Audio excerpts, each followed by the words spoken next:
Welcome to this DRA video demonstration. This video provides an overview of how a DRA administrator configures and delegates public folder management to assistant administrators, and then how those powers are employed by the assistant administrators.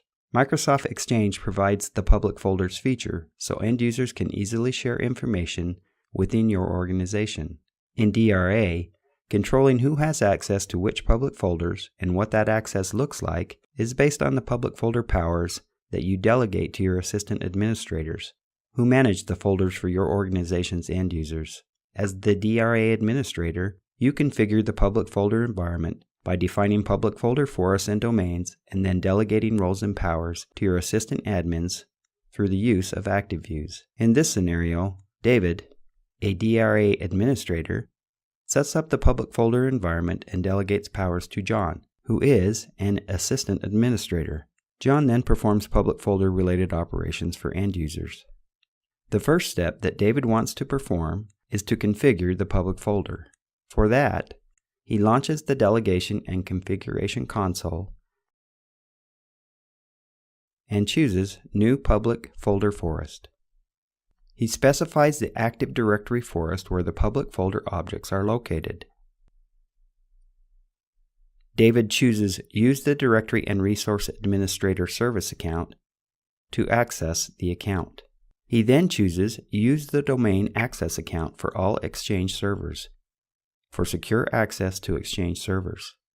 He selects the Exchange server that he wants DRA to use for managing public folders. He reviews the account details and Exchange server details, and then he clicks Finish to complete the process. The DRA server runs a full accounts cache refresh on public folders. The new public folder account appears in the console after the cache refresh completes, which may take a few minutes. David decides to view public folder domain properties.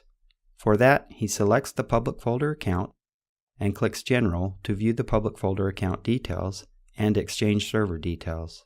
He also clicks Exchange Access to view Exchange Access account details. After viewing public folder domain properties, David decides to delegate public folder powers.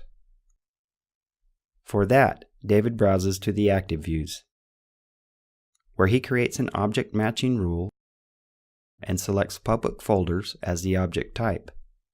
He specifies the name for the active view and then clicks Finish. Now, David delegates public folder related powers to John, who is an assistant administrator. He completes the delegation process by clicking Finish.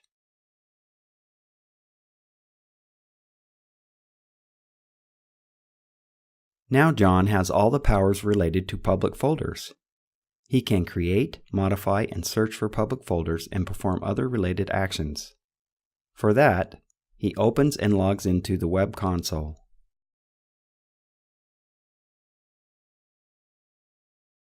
He then searches for a public folder that was created earlier. He can add name and location criteria to narrow the search, or just click Search to show all public folders. After finding the public folder, he enables the Mail option. The public folder cannot be used unless Mail is enabled.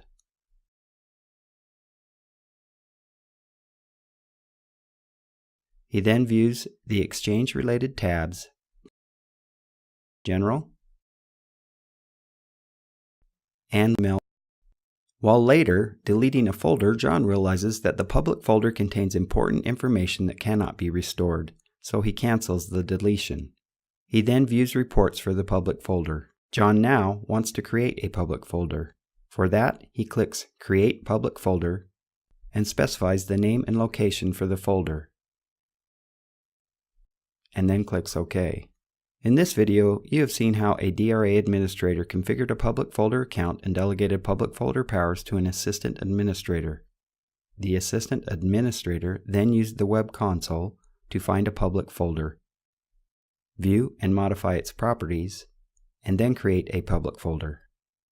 For more information about public folders, as well as other features available in the Directory Resource Administrator, see the documentation site. Thanks for watching.